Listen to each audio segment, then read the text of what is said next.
Blake Cousins, Third Phase Moon, broadcasting live Monday night, taking your calls from around the world. If you've got something you want to share, call into 347-934-0378. We want to hear a good UFO story tonight, so I'm excited.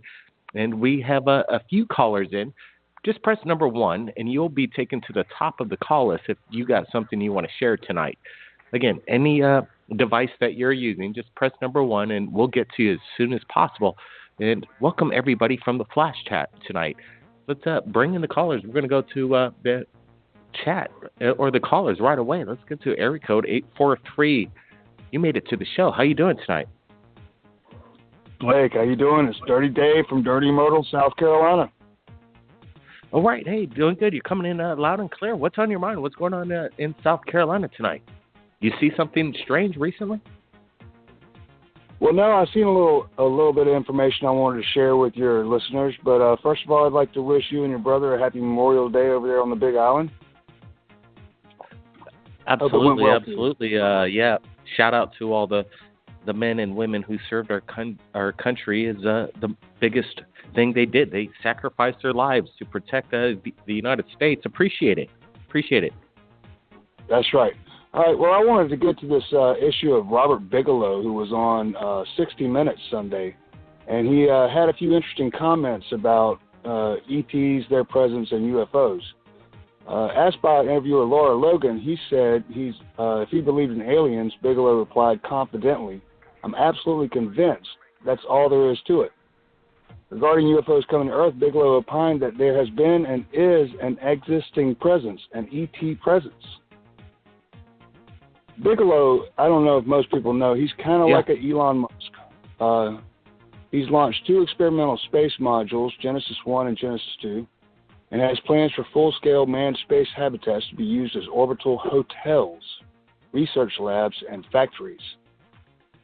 His Beam module was launched to the International Space Station just this past April the 8th of 2016, and he wants to go into commercial real estate business and obtain the requisite resources to be able to fund a team developing space destinations, which I would assume is asteroids.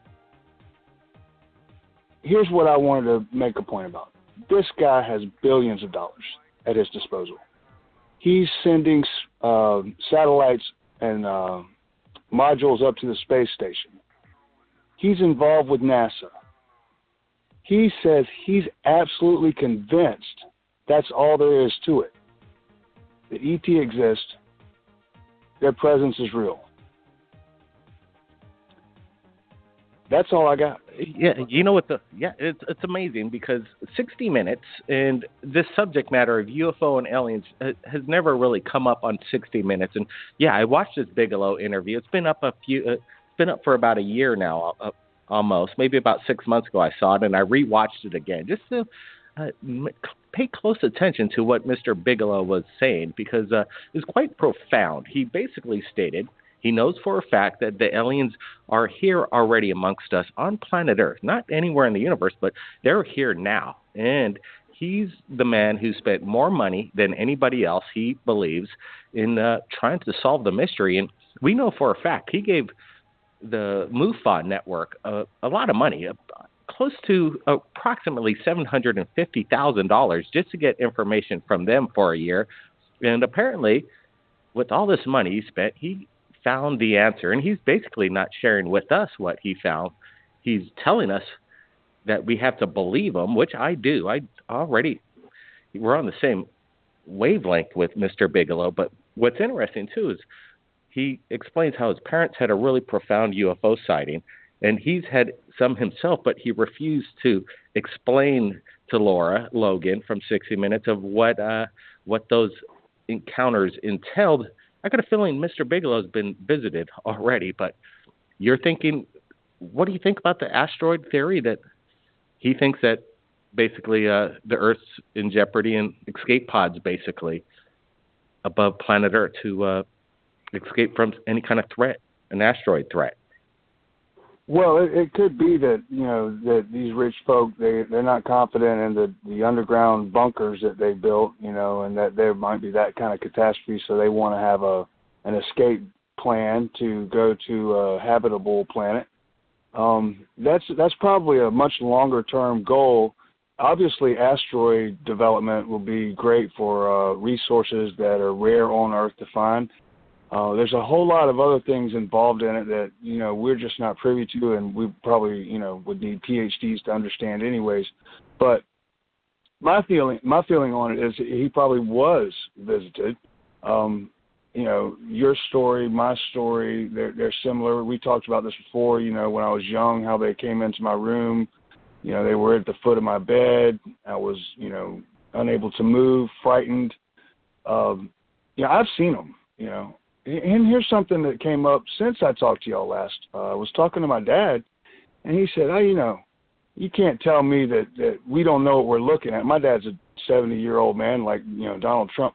He says, I know what I saw. And I was like, really? My ears perked up, and what is Dad talking about here? Because he's never said anything about any kind of UFO. And he said, yeah, he was coming over this hill near our house, his property out in the center of the state. And there's a reservoir, where they have a bunch of water for the town in a reservoir holding pond. And he said there was a metallic orb floating just above the reservoir, solid metallic, spherical. And he said when he saw it, it appeared to notice him and then moved away upward really fast, and it was gone in the blink of an eye. And he said, he really didn't have a chance to even think about getting out a camera, but my dad's not the kind of person to make up stories, and he's never, ever indicated anything like that before to me. This is a man that's, served in Vietnam era. He was a veteran. He, lived on the island of Okinawa for 2 years, studied martial arts, got acquainted with Japanese culture. He's a very minimalistic type person, and he doesn't mince words or use them sparingly, So when he says something, you can count on it being for real, So that's fascinating too. Yeah, that's absolutely. Why would your own father tell you a fib at telling his son, a grown man, like, hey, this is what I saw, and why would he deceive you? Yeah, he saw something. That's obvious. Let's get back to Bigelow here real quick. It's kind of interesting too how he has his Bigelow Aerospace design over there on the side of his building, and it's right sitting on top of Skinwalker Ranch as well. Skinwalker Ranch was bought by Bigelow because he knew something was important going on that ranch, and now they got it pretty much quarantined. And he has that alien symbol that represents Bigelow Aerospace. Did you get to see the symbol? Did it kind of resemble the alien encounter you had? Did they look familiar to Bigelow's the design? Whitley Strieber, large lobe on top, dark black eyes, large, small mouth, no ears, same thing, that's what I saw. And there was 3 of them, and one was clearly a little different, maybe a little taller, maybe a little bit fancier, like uniform. The uniforms were real plain. I don't know how to really describe them. They were, like I said before, they were kind of like the dull side of aluminum foil, Wow, almost. Was it tight? Was it tight too, like a jumpsuit? What was that? Go ahead. It's a fuzzy memory. It was really like a traumatic experience for me, but, it's stuck with me all these years, almost 40 years. I just can't let it go. Tight? I don't know about tight. Kind of, close fitting though. No, was the uniform kind of like a? Yeah, was the uniform kind of like almost like a jumpsuit? Yeah, it looked like it just kind of like was, hanging on them, but not really loose. You know what I mean? It was just fitted. I don't know how else to say it. One piece though. Yeah, I guess if that's what you mean. Yeah, and you said there were 3 of them that entered your room. Did they take you anywhere? If you could go in a little bit more in depth on that. Just a reminder. I don't know if they did.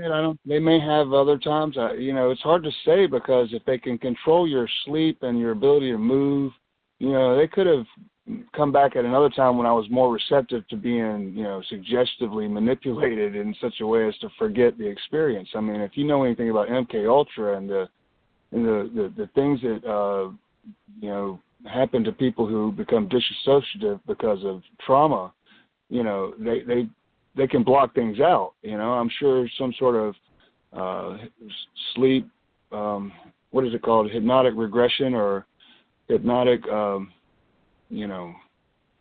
hypnotic regression. That's what it's called. It could maybe pull out some of those memories, but, I only have that one vivid memory.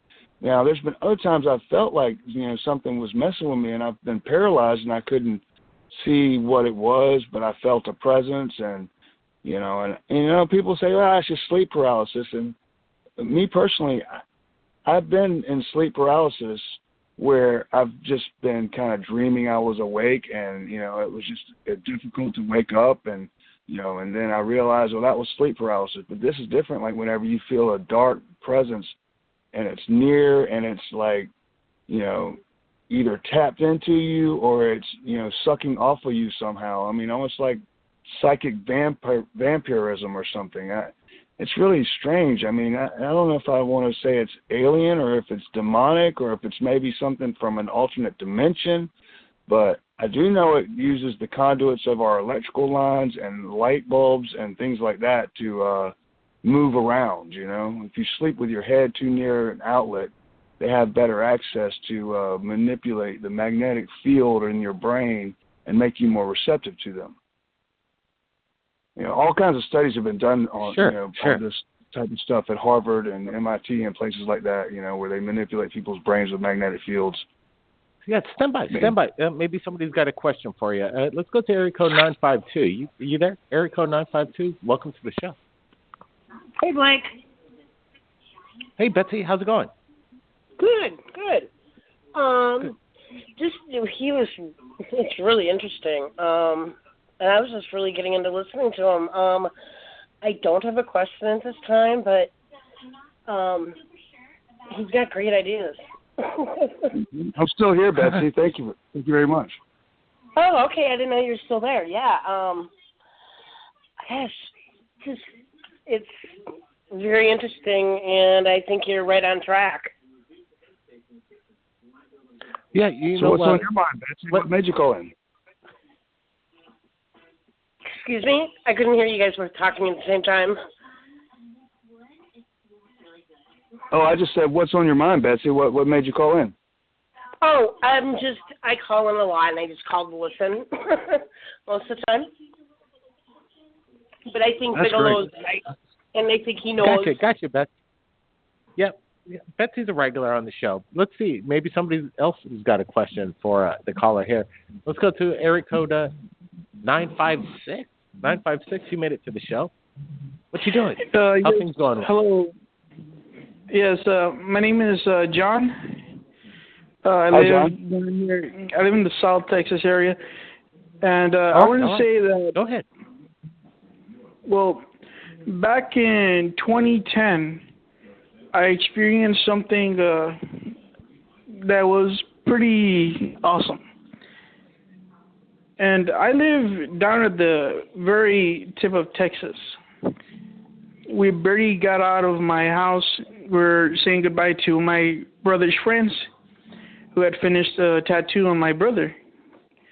We were outside just talking and getting ready to send them off when I noticed something overhead that looked like a giant arrow with 3 bright lights.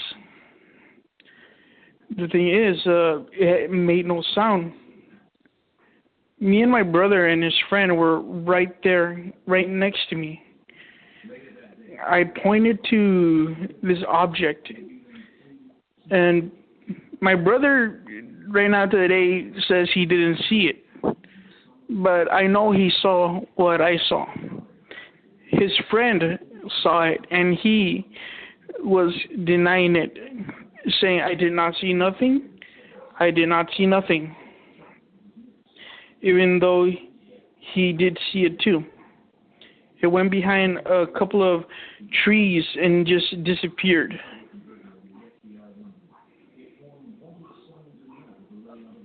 okay, let me get this straight. So basically, you're two of you, your brothers, looking at this object that looked like an arrow, large arrow in the sky, and one of you saw it, and your brother, was he looking at it? And he says he didn't see it, and so that must be quite frustrating for you that your own brother doesn't believe you, and he was right there with you at the moment. Is this correct?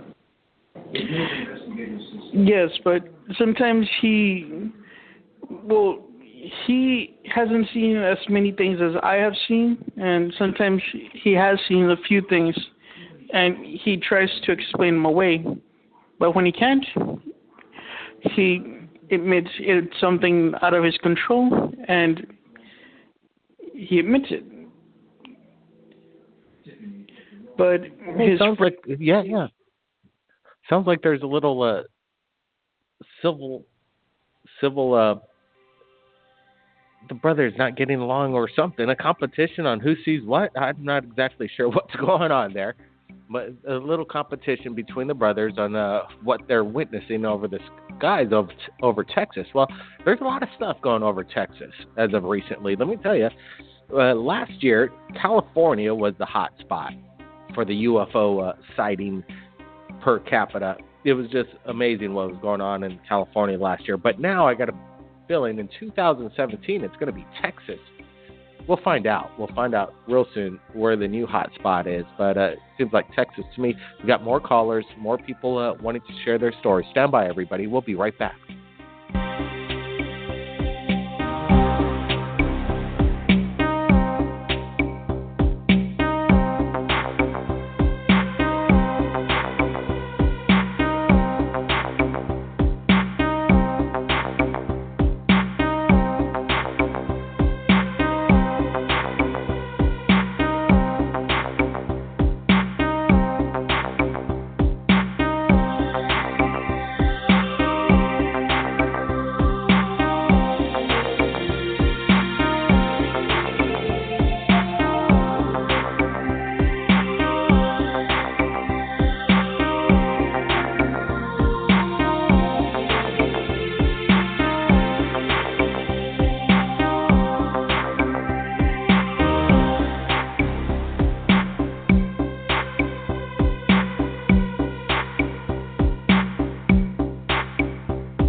Broadcasting live from the Big Island of Hawaii. This is Blake Cousins of Third Phase Moon. Welcome back, everybody. Let's bring in more callers. We have a person that just called in earlier, and he's had close encounters with 3 aliens when he was a young child. So if you've got a question for him, feel free.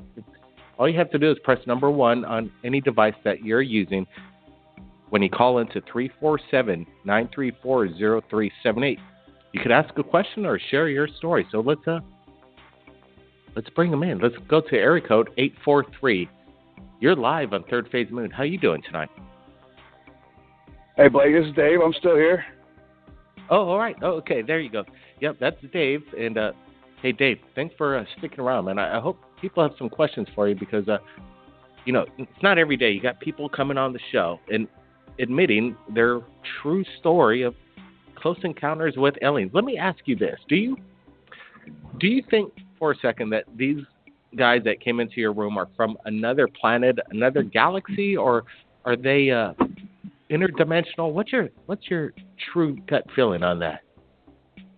Listen, my honest gut feeling is that whatever that was physical, existing in my presence physically, but whether or not they inhabit vessels because they can't exist in our three-dimensional reality. So they make, vessels that are organic machines they can occupy. I don't know. I've heard a lot of things, and, for me, for my money, I would just be okay with biological entities. That's enough for me to consider. Once you get into, extra dimensional realities, building vessels in our three-dimensional reality, it kind of gets crazy. And then, the whole demonic thing is believable too from a strictly, theological standpoint. I mean, a lot of people don't think aliens don't exist. They just think they're demons, So I don't have any evidence that aliens have tried to harm us. If they have this extra technology, if they were really demonic, I think they would, be doing, more harmful things to our planet. They would probably colonize us and take us over and take all our resources and destroy us, like, some pest that's in their way. Sure. So you just classify him as a basic biological being, and you're not basically right. I fall in line with the Roswell line of the story where it begins with the nuclear, Manhattan Project. Sure. They find interest. They show up. They run across radar. Radar knocks out their propulsion. They crash. We retrieve. We get technology, Velcro to computer chips, Tang and everything in between, the whole Operation Paperclip. They've had all the technology. They've just been unable to, use it properly because we didn't have the intermediate technology to get to where their technology is. So, now in the 21st century, our technology has finally gotten down through Moore's law and computer science to where it's ultra portable, ultra fast and incredibly smart with quantum computing and everything else involved too, that, we can finally manipulate their technology. So we got, CERN was using a particle collider that used a huge magnet that was like, 17 miles in diameter. We're talking a huge circle to race these particles around inside of magnetized tubes and build up the speed to near light subluminal velocities and then collide particles to try to crack open the secrets of the universe. Well, recently they said, well, we don't need the big magnet ring anymore. We got this plasma jet, and we'll just shoot the particles out of it, right at the point of impact, 30 meters away, and we'll do our particle collision that way. Well, lo and behold, TR3 patented technology is now available. We have patents that you've, highlighted on your show of TR3B craft that are very large. They are near the density of styrofoam. Their outer hulls are completely covered with some sort of mesh that generates an electric field that allows them to be neutrally buoyant in the Earth's magnetic field. And then they put these plasma thrusters on them, and they might take a second to get going, but once they get going, man, they are gone. You know what I'm saying? And our military has it. They've been had it. The Phoenix Lights, all the way up until all these sightings, Ontario, Myrtle Beach, all over the world, Belgium.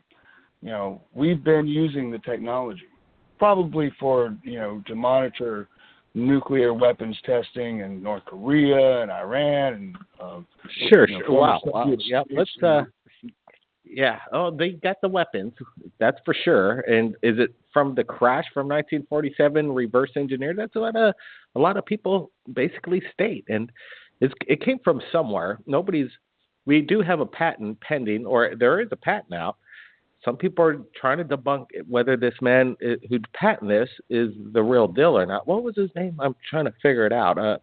We'll try and look it up. We did do the report on it, and he does have a few other patents that are a little suspicious, but we actually had an interview with somebody that had a patent for a flying saucer, an anti-gravity flying saucer. He submitted that, and that was patent pending, and we have not heard back from him in a while. It was a few years ago. I think his name was Mustafid, was the man that was building a flying saucer in his closet in his garage, and he was pulling off some really interesting technology, and he put a patent on it. His name was Mustafid, and we interviewed him on Third Phase Moon. I think it's the man who's building a flying saucer, U.S. patent pending. If you look it up on our Third Phase of Moon channel, it will pop up. And actually, his YouTube channel was shortly after I did the Skype interview with him. His channel was shut down, and we have never heard from Mustafa again. But we do have a Skype interview with the man himself and some schematics of his patent. And I bet you it's still pending. Hasn't been approved. The patent office isn't out there trying to patent anything that they can't understand. If they don't understand the technology, they will not patent it. That's the whole thing. How do you tell somebody that works at a patent office quantum physics and anti-gravity technology? I don't know. Unless they maybe have Bob Lazar on the patent office, maybe they could patent something. But they don't have that kind of sophistication. They're smart guys over there, but not that smart. All right. Wow. That's kind of interesting stuff. Stand by. Maybe we got some more questions for the man, for Dave. But let's get to area code 978. 978. Hey, thanks for waiting. Welcome to the show. Sure, Blake. Hey, thanks. How's it going? Doing good. What's on your mind? You got a question for Dave, or you got something you want to share, an experience you've had? As a matter of fact, I have my own experience, and it's amazing to hear Dave's story. And I just wanted to say hi, a big shout-out to your brother, too. I saw recently a video of you two brothers breakdancing. I'm a former breakdancer myself from the 80s, so that was really cool. Nice. Cool Yeah, skills. do you still break dance? It's not as easy as it was, isn't it? You're telling me I know everything's bones get creaky, but no, I'm 45 now. But when I was 7, an amazing experience I had here. I live in Massachusetts. I live in north of Boston, and in Lowell. And back in 1978, I was in the 2nd grade, and my mom was at my grandmother's house next door doing laundry, and I was up in a 3rd-story apartment complex, and I was all alone, and I looked out. I noticed it was 8 o'clock because I looked at we had a digital clock back then, and I saw it was 8 on the dot, and I looked out the window, and I saw this orangish red, like almost like the color of the sun, but it was a long cigar-shaped object, and it came right over the treetop level in a perfectly straight line, headed like due north towards the city. We're kind of on the outskirts of town. Went over 495 highway, and it made absolutely no sound. It was very, very quiet. It was really weird how still and quiet it was. Like no engine noise, no prop plane, helicopter sound, anything like that. And it really, I won't say it frightened me, but I was kind of bewildered just staring at it for the longest time because of how slow it was moving. And just perfectly like a plane, like a flat, straight plane that it was traveling in. Not an airplane, but a perfect line.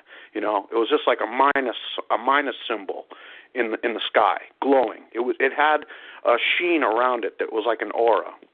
And this was 1978. We moved. Okay, that was startling enough, but we moved to San Francisco. Here's where the story gets even stranger, because that same year, moved to San Francisco. I started going to the 3rd grade, and at the bus stop, I met these 2 brothers, African-American brothers, and I befriended them, invited them over to my house one day after school.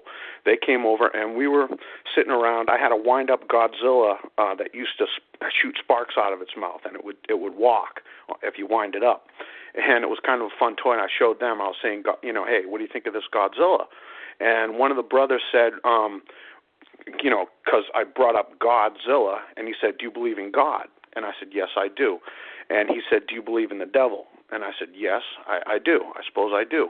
And he said, well, this is a photo we have of the devil. And he took out his wallet, and he pulled out a photograph, and he showed it to me. His brother did, actually. And it was a picture of this being. All I can describe it, it was the same kind of shape of the cigar-shaped object and the same color that I saw. But it was a guy flying like Superman out of a subway tunnel, and he had red glowing skin. He was wearing like a kilt, and he had a fez on, and it was a profile view of him, and you could see two eyes on one side of his face and two ears, sharp, kind of like elf-like ears, red skin, and a beard, and with a halo around him, like a glow, like an aura. So I told my dad about it later, and he said, well, son, one man's devil could be another man's God, which I didn't understand what that meant at the time. And I forgot all about this. The next time I saw the picture, it had been rotoscoped into an animated cartoon form on the real Ghostbusters in 1987. So it was the year 78 that I saw it, and then 87. So those numbers reversed when it came on an episode called I Am the City, written by Richard Mueller. And in that episode, these police officers take out a camera and photograph during an earthquake this hot dog-shaped UFO that comes flying out, just like the one I saw that goes streaming across New York City. And when they get the film developed, it's that same picture I saw. And they bring it to the Ghostbusters headquarters, and they don't know what it is. They look up the creature in the database that they have, their computer, Tobin Spirit Guide or whatever it is, and it comes back as Marduk, the chief Babylonian deity. And I said, wow, this is wild. Because I remember my dad said one man's devil could be another man's God. So it was very strange. I've had other UFO experiences. That was just my first up close. That was the closest one I saw of the cigar shape. This is cool. This is really cool. Yeah. Let me ask you about the brothers. The brothers that were. It's kind of cool because you're sharing them something that you think you're gonna blow their mind. Like, look at my Godzilla toy that might burn down my house because these things are ridiculous. The sparks. It must have came from Japan. They've outlawed these cool toys.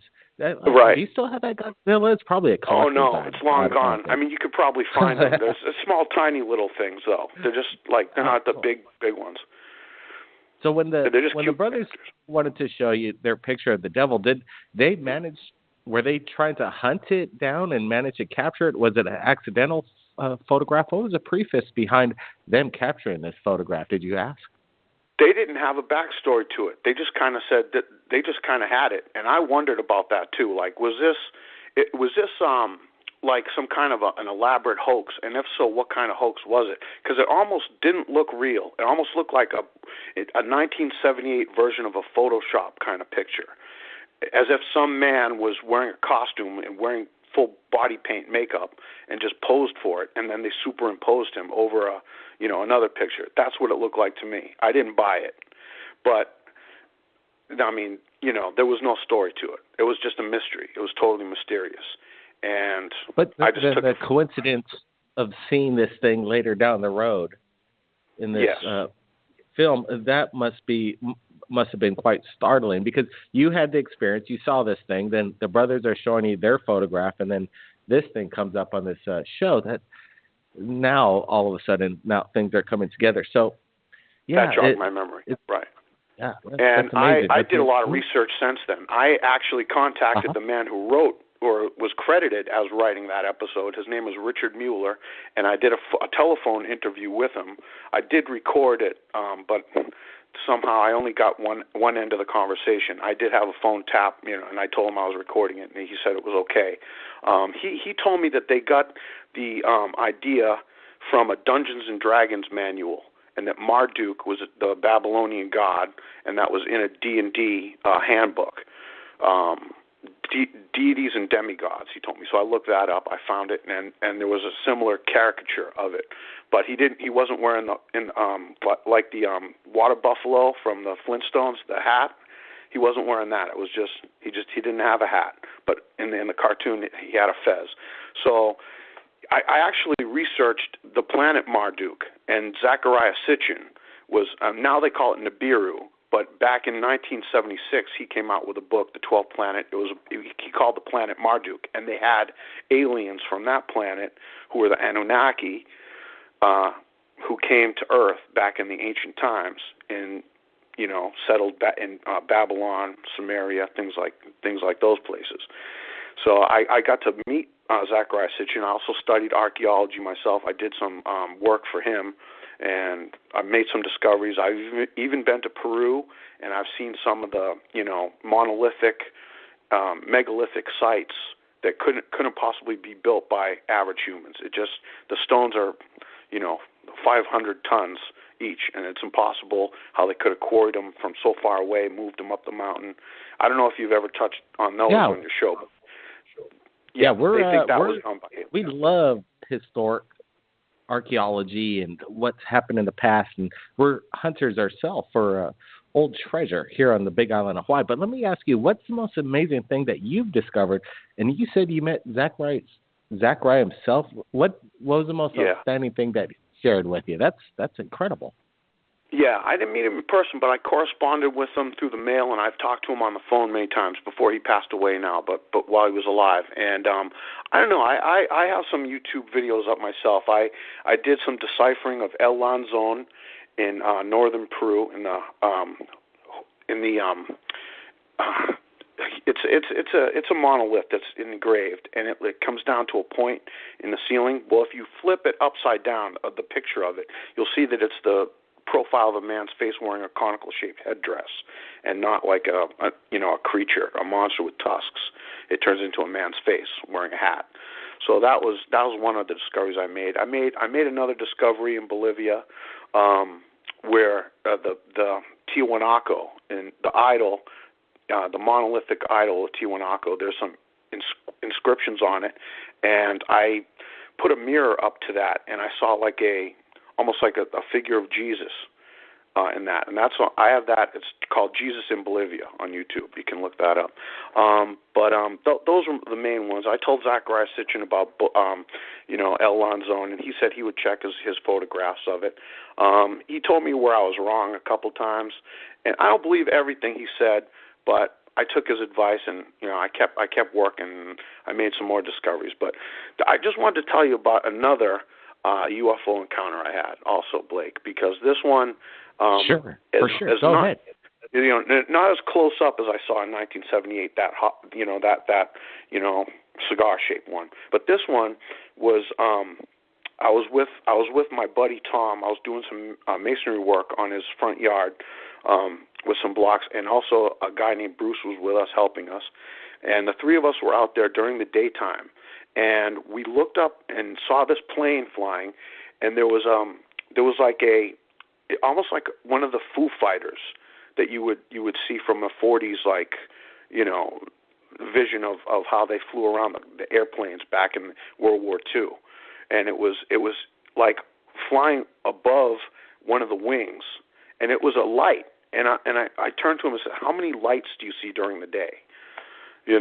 It was like you don't see any lights during the day, and this one was a bright light that was not flashing, but it was a steady light that was glowing above the plane, almost like, but not behind it, almost like just keeping in time with the plane. So it wasn't like a refueling situation or anything like that. It was, and we all three of us saw that. So. Yeah, we get a lot of those videos. We have these UFOs, these orbs of light or what have you, some unidentified flying object tracking an airplane, and some people are saying, well, it's just a reflection off a refueling plane or not. It's like, no, this thing's buzzing that airliner or that airplane or what have you. It happens all the time. They're very curious, and these Foo Fighters were prevalent during a lot of battle in wartime scenarios. So this is cool. We got this breakdancer / Indiana Jones archaeologist with these discoveries. That's really awesome. I would love to share some of your discoveries on Third Phase Moon. You should contact me on my with my email address. I'm sure you could track that down, and I'd love to see some of your photographs and some of your discoveries, and maybe do a insight on some of this stuff, because this what you just shared with us. You got 2 UFO stories and some archaeology discoveries. Now, that's quite incredible. So keep in touch, right, man. Blake. And before I leave, awesome. I just want to say one more UFO encounter that I had. These are the 3 big ones. I was coming home. It was 10 o'clock at night. This was back in 2001. And I was riding my bike, and I walked my bike down the hill, and right over my house, right over my condo complex, there was a light in the sky, and it was a solid light, so it wasn't blinking, so it wasn't plain taillights or anything, and it came slowly in an arcing direction, in an arcing trajectory over the house, and then right as I looked up and saw it, it was like it noticed that I was noticing it, and what did it do? It got really, really bright, and then it slowly it went back, and it got to the point that it was before, is not so bright, and then it kept on going down in that arc over my house. So those were the I had to share those. Yeah, you got to tell somebody this stuff, and what better place to share this is on Third Phase of Moon. Yeah, that's awesome. That's great, and you definitely keep in touch, man. Keep in touch, because I want to share your discoveries, and that's cool. So, breakdancer, archaeologist, 3 UFO sightings, and then you got to see a picture of a possible the devil, the Diablo himself, but it's hard Marduk. to tell. But it's interesting. You never know who he was. Yeah, a lot of different. Yeah, if you could find those brothers again, I'd sure like to. I bet you those guys, one of them still has that picture in their wallet. I guarantee it. So if you guys are out there, we want to see that photograph. Yeah. Well, that's what the guy who wrote the story said. As soon as I brought up the fact that I saw the picture in real life, he said, "Oh, it wasn't me who wrote it. It was Dan Aykroyd who gave him the idea for the story, and he was just writing that." So, but all right, I'll leave you with that. I know it's a mind blower. Absolutely, and Dan Aykroyd, yeah, he's one of our heroes. He's one of those big major guys in media that has come out and put his name on the line, and he's a big believer of UFOs. So it's quite incredible. I want to thank you for calling in, and I also want to thank Dave for calling in. Dave, appreciate your insight as well tonight. It's been my pleasure to broadcast your guys' stories tonight.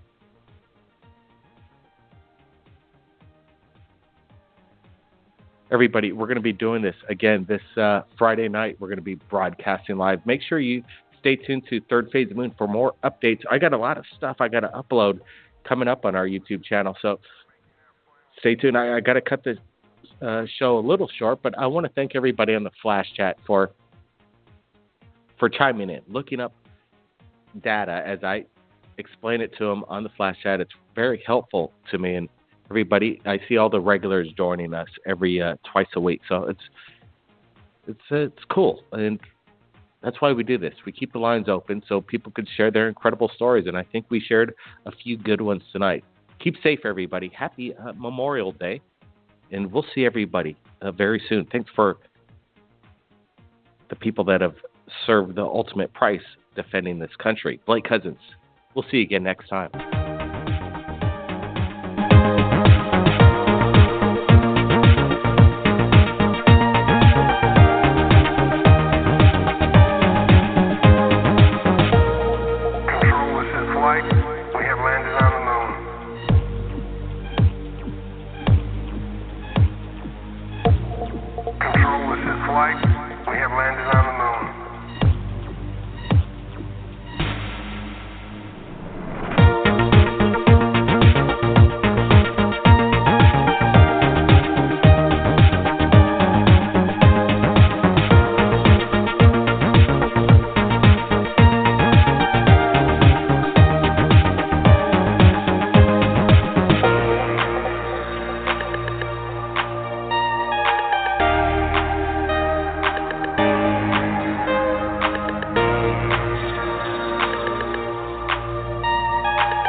Napa guy knows more isn't always better, unless we're talking about full-size vans. These beasts do more than get you from A to B. They have so much space a man can live in it. With shag carpeting, waterbed, and a sweet lava lamp, these mobile abodes have all the comforts of home. With quality parts and plenty of Napa know-how, you can keep the original tiny house running longer, stronger. That's Napa know-how. Napa know-how.